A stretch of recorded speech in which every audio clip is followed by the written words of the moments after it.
those who may have been following the Baltimore Orioles, and I'm not talking now about the baseball team, but the owners. Peter Evangelist is the owner, but is incapacitated, so his two sons are inheritors of his gigantic estate. The oldest, John, is the CEO and director of the baseball team, and the younger, Louis, is suing him because he's not getting his share of the estate.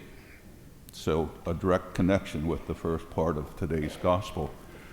But you'll notice in the gospel, Jesus does not answer that question. He moves on to talk about greed.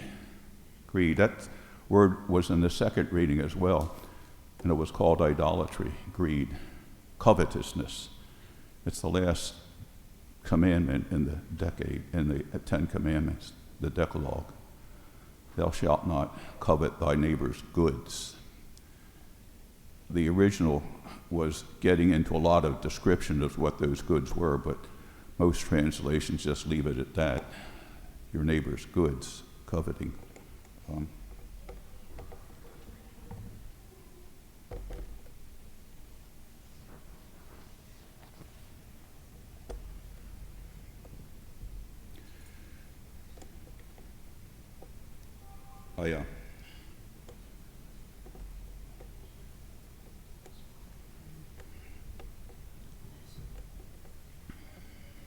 I want to make a number of connections.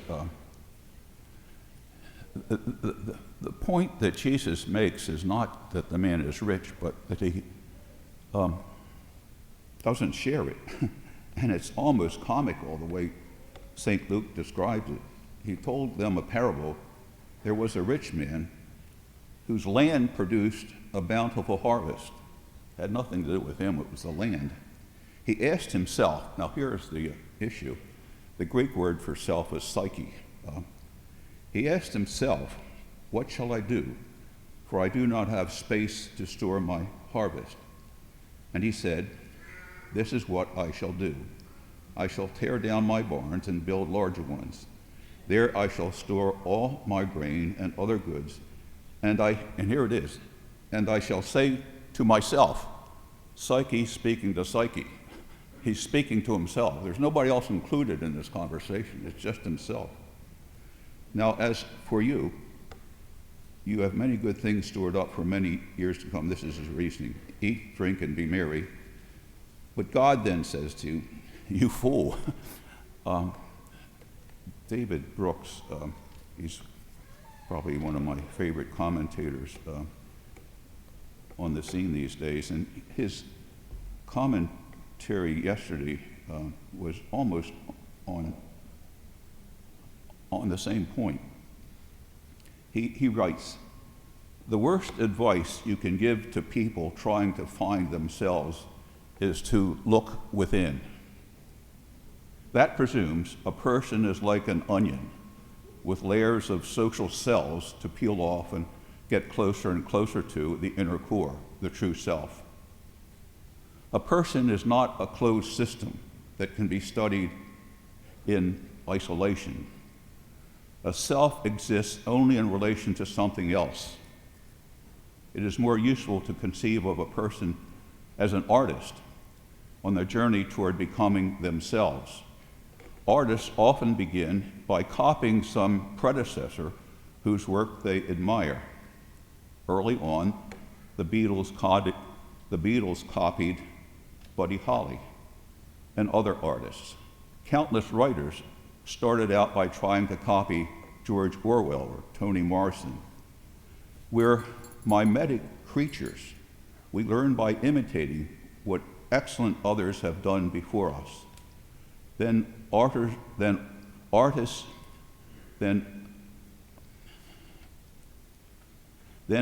branch out and start finding more people to be influenced by. As Ian Leslie and Austin Cannelli note in a couple of related internet posts, our notions of influence are completely backward. Critics conventionally say that John Keats influenced Oscar Wilde, or that Vincent van Gogh influenced Jean-Michel Basquiat. The implication is that the earlier artist imposed a way of thinking or seeing on the later artist. But really, it's the later artist who reaches back and seizes upon what he or she can find useful from the earlier artist. It is the later artist taking the initiative, grabbing, incorporating something to use in his own or her own expression. Writers don't read the way civilians do. Civilians read to enjoy. Writers read to steal. I say that every time somebody says, well, you made a good homily, Father. I said, it was all stolen. We do it, we imitate. And imitating something that's good is terribly healthy. Imitation of Christ. That first reading, Ecclesiastes. For those on antidepressants, and I'm not trying to be funny, probably recognize in Ecclesiastes somebody who should also be on antidepressants. It gets off on a horrible kind of a setting, huh? Vanity and everything is vanity. Everything is worthless. Vanity is something that's a shadow. It's an image that has no substance behind it. It is completely vacuous, unappealing, terribly not rich, terribly, even the word fake doesn't. It's worse than a fake. So is this what life is really like? The important thing is to realize that the book of Ecclesiastes is in that section of the Old Testament which are called the wisdom writings. And you kind of wonder how this book ever made it into the wisdom writing. But this is a piece from James Allison. He's a British Dominican. The opposite of vanity in the Hebrew tradition was wisdom. And wisdom was what brightened the eyes, enabling the one making the glimpses to see what there was, a point to it all. There was, this is going somewhere. This is meant to be something. God does not make things in vain. All this undermined open-endedness is good, and for something good, and good for you. Now, the genius of the book like Ecclesiastes is how it sits on the open edge of what is and looks out in a way which can be read as tending downward towards vanity or can be read as tending up towards wisdom. There's a slight moment in it's in the Gospel of Luke, when Jesus is trying to teach the disciples about John the Baptist and making a point of how important he is in terms of Jesus' life. And he points to some kids on one side of the street and on the other side of the street. And the ones on one side of the street are dancing and really enjoying themselves. And the ones on the other are dead still and kind of uninvolved and completely untaken up in what's going on. And I think Luke is saying to us that Jesus knows very well of the book of Ecclesiastes, where things can be seen terribly, terribly wrong and uneventful, or they can be seen absolutely spellbinding in terms of what awaits them. And the writer of the fourth gospel, John the Evangelist, starts off by identifying Jesus as wisdom. In the beginning was the Word, and the Word was with God, and the Word was God. So Jesus is presented by the gospel writers, and I think by himself, by his own words, by his own actions, as wisdom incarnate, as that which stands over and against the void, that which is not like nothingness. The earth is filled with the grandeur of God. So many things that we recognize in the created world that kind of give us an angle on a God who is so tremendously in love with us that he sends his only begotten Son, that he's a part of us, that he's here. And that second reading with Paul, as you know, his life was a roller coaster. He created communities that were spellbound with his preaching. And that some of them came by and said, no, we think he's out of it. He's not talking the straight to it. After all, he said, you don't need to be circumcised, and that was a big issue with the Jews. He said the Torah needs to be understood as the life of Christ and not as the first 5 books of the Bible. He held on to all these things. Paul considered himself a loyal Jew to the very end. He was not giving up his Jewishness. He was holding on to it. And he wanted to show his communities that he was a true Jew, and to the very end he was. His moment of insight, as you know, came on the road to Damascus. But ever after that, there were these moments when some things would happen that would kind of send him into the pits. And his only salvation in those moments was to recognize what the death and resurrection of Christ meant to him, that Christ died for him and rose again. And our destiny is resurrection. Our destiny is this life of Christ, the person of Christ. And I think that's the message of today. The readings, Paul says, if you were raised with Christ, seek what is above. We were raised with Christ in baptism. Baptism, we were dunked in water, and we come up out of the water, freed from whatever it is that keeps us from God. Where Christ is seated at the right hand of God. Think of what is above and not what is on earth, of the vanity stuff. For you have died, and your life is hidden with Christ in God. When Christ, your life, appears, then you too will appear with him in glory. Our predestination is glory. You got to keep that in mind. Our predestination is glory. That's what kept Paul focused on what he was about. You have died, and your life is, this is really neat, your life is hidden with Christ in God. Imagine all of those thoughts and prayers and those notions that you've had. You say, well, I'll never be able to express this to somebody. I'll never be able to fully validate what's going on my relationship with God.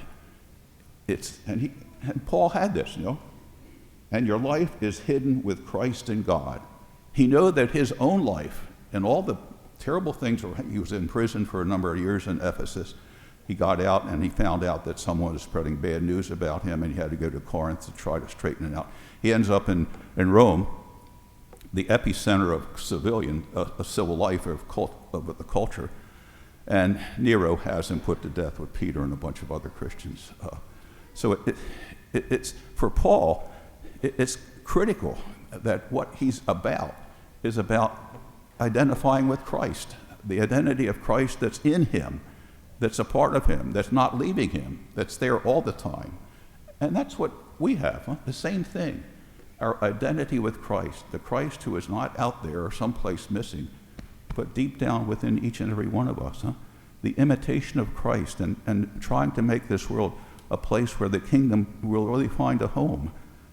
Jesus was all about that. And for those who follow him, resurrection becomes the way in which we kind of live into that which is coming. And it's not so much what we're coming to ourselves, but which is coming at us, in us, and coming again and again. So it's not kind of waiting for the river to go around the bend.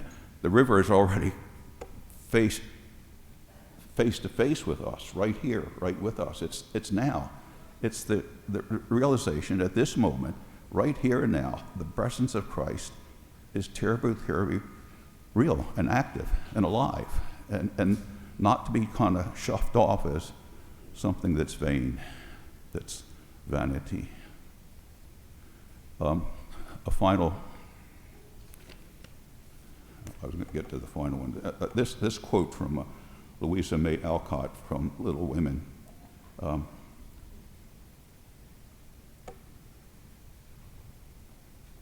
Love is the only thing that we can carry with us when we go, and it makes the end so easy. We have a lot of funerals at St. John's. We had one yesterday. There'll be another one tomorrow. Love is the only thing that we can carry with us when we go, and it makes the end so easy. The thought I want to leave you with is the good thief. on the cross next to Jesus, he was denying Jesus' true identity, whatever. Then at that moment, he recognized in Jesus' suffering and who he was, that he was indeed the Messiah, the Son of God. And he asked him, Lord, when you come into my remember me when you come into my kingdom. And Jesus' response, this day you will be with me in paradise. This day, you will be with me in paradise. That's our mantra, huh? This day, you will be with me. And the paradise is not way out there. It's part of what we're doing now. Huh? We say it when we say the Our Father, thy kingdom come on earth as it is in heaven. So the kingdom is a part of what we're about.